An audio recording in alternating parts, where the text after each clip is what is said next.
Welcome to Sukanya vlogs. ఎలా ఉన్నారండి? బాగున్నారా? ఈరోజు మన రెసిపీ వచ్చి బ్రెడ్ అనమాట. చాలా హెల్తీగా నేను మీకు చూపిస్తాను. చూడండి ఎంత మెత్తగా ఉందో.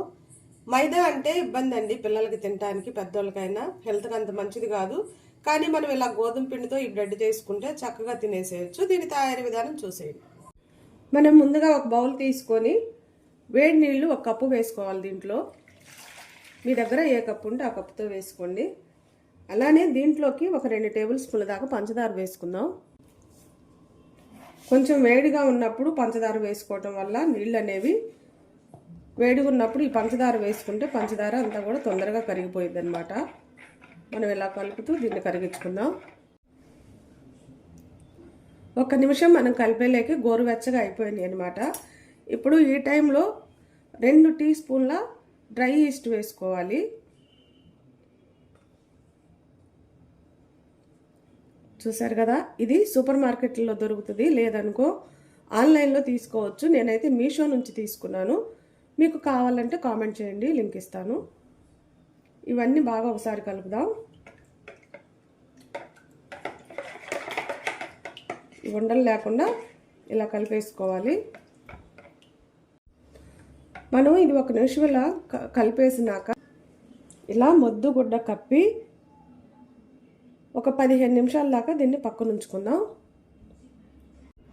ఇప్పుడు ఒక 15 నిమిషాలు అయింది, పులిసిపోయినట్టు అయిందో. మనకి ఇలా వచ్చినప్పుడే బ్రెడ్ అనేది కరెక్ట్గా వస్తుంది అనమాట. ఇప్పుడు దీంట్లో ఒక చిటికెడు ఉప్పు వేసుకుందాం. ఇప్పుడు కొంచెం ఒక 1/2 టీ స్పూన్ ఉప్పు వేసుకొని ఒకసారి కలిపి మనం ఈ పిండి వేసుకోవాలన్నమాట, గోధుమ పిండి. కొంచెం కొంచెం వేసుకుంటూ కలుపుకుంటూ వేసుకోండి. మనకి మైదాతో చేసే బ్రెడ్ కన్నా, మిల్క్ బ్రెడ్ అన్నా, ఏదన్నా కానీ ఇలా గోధుమ పిండితో చేసుకొని ఇంట్లో పిల్లలకు పెడుతూ ఉంటే మంచిదండి, హెల్దీ. మైదా కన్నా గోధుమ పిండి. ఇప్పుడు ఇంకొంచెం వేసుకుందాం.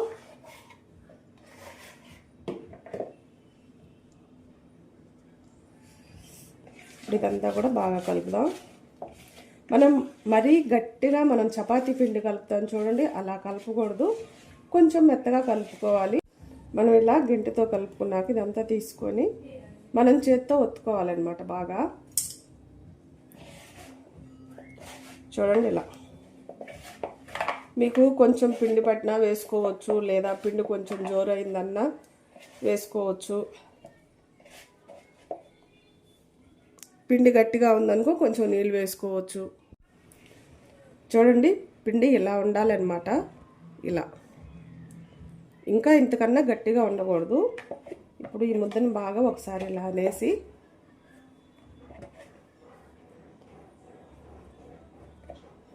మనం మళ్ళీ గుడ్డ కప్పి 1 గంట సేపు దీన్ని ఇలా వదిలేసేయాలి. ఎందుకంటే మనకి ఇప్పుడు ఇది ఇంత చిన్నగా ఉంది కదా, ఇది 3 అంతలు అవుతుంది అనమాట.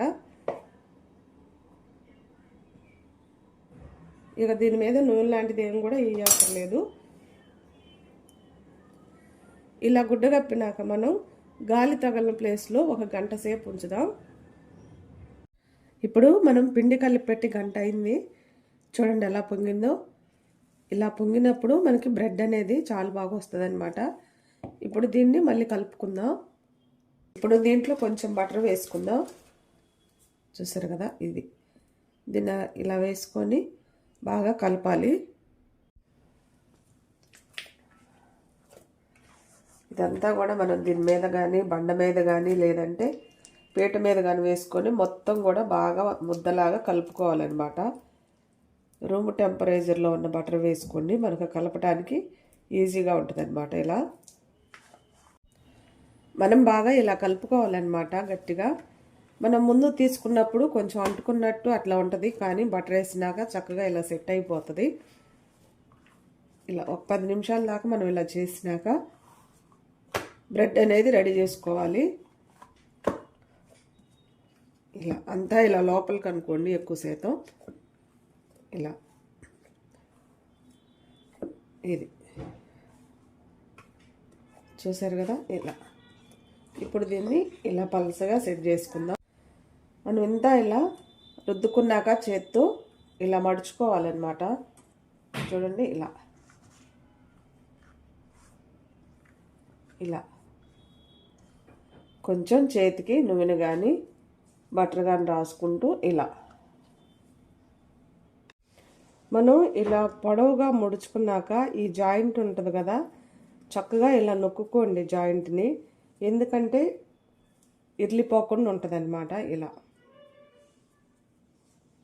ఇప్పుడు దీన్ని మనం ఒక మౌల్డ్లోకి తీసుకుందాం.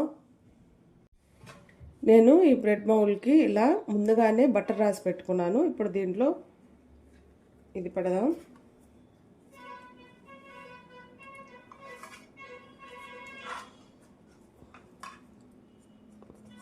ఇలా కొంచెం ఇలా నొక్కుకోండి, ఎందుకంటే పొంగుతుంది కదా.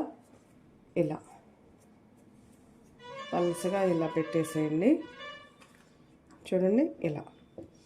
ఇప్పుడు దీని మీద మళ్ళీ మనము క్లాత్ కప్పుకుందాం ఒక అరగంట సేపు. ఇప్పుడు మనం నానబెట్టి అరగంట అయిందనమాట. చూసారు కదా ఎలా పొంగిందో. మనం ఇలా టవల్ కప్పామనుకో పొంగుతుంది కాబట్టి టవల్కి అంటుకుంటుంది. ఇలాంటిది ఏదన్నా లోతుగా ఉన్న బేషన్ లాంటిది కానీ గిన్నె కానీ బోర్లు ఇచ్చుకొని దీని మీద మీరు టవల్ కప్పుకోండి, అప్పుడు బాగా ఇలా పొంగుతుంది అనమాట. మనకి బ్రెడ్ అనేది మంచి కలర్ రావటం కోసం కొంచెం పాలు ఇలా దీని మీద ఇలా స్ప్రెడ్ చేసుకోవాలన్నమాట. కాచిన పాలైనా పర్లేదు, చల్లటి పాలైనా పర్లేదు. కాచి చల్లార్చిన పాలు ఇలా తీసుకోవాలి, లేదా పచ్చి పాలైనా కానీ తీసుకోవచ్చు. ఇలా బ్రెడ్ అంతా కూడా మనం రాసుకోవటం వల్ల మంచి కలర్ వస్తుంది అనమాట బ్రెడ్. ఇప్పుడు ఇలా రాసుకున్నాం కదా, ఇప్పుడు మనం స్టవ్ మీద ఒక బాండీ పెట్టుకుందాం. ఇప్పుడు మనం స్టవ్ వెలిగించుకొని ఇలాంటి బాండీ పెట్టుకొని చిన్న స్టాండ్ కానీ ఇలాంటి మూత కానీ ఈ బాండీలో పెట్టుకొని ఒక 10 నిమిషాలు వేడి చేసుకోవాలన్నమాట. మూత పెట్టి ఇలా మూత పెట్టి ఫ్రీ హీట్ చేసుకోవాలి ఒక 10 నిమిషాలు. ఇప్పుడు 10 నిమిషాల తర్వాత తీసి మూత తీసి మనం ముందుగా రెడీ చేసి పెట్టుకున్న ఈ బ్రెడ్ మోల్డ్ అనేది దీంట్లో పెట్టుకోవాలి. కరెక్ట్గా మనకు సరిపోయినట్టు చూసుకోవాలి మనం పెట్టుకునేది. చూడండి ఇలా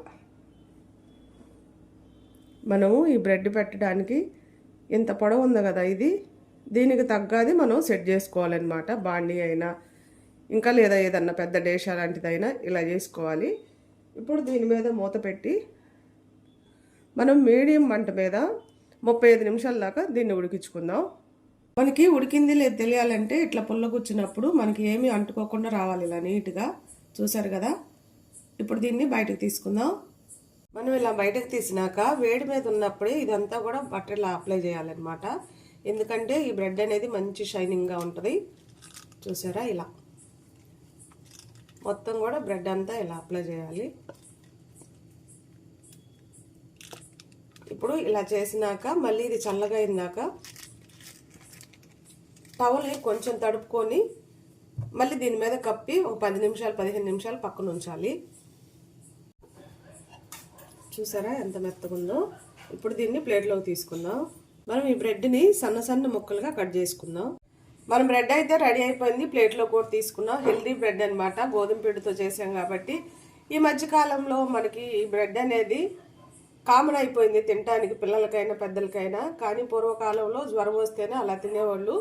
ఇప్పుడు డైలీ తింటున్నారు కాబట్టి ఇట్లా హెల్దీగా ఇంట్లోనే బ్రెడ్ చేసుకుని తినండి. చాలా సింపుల్గా అయిపోతుంది, చాలా రుచిగా ఉంటుంది. నా వీడియోస్ కానీ మీకు నచ్చినట్టయితే లైక్, షేర్, సబ్స్క్రైబ్.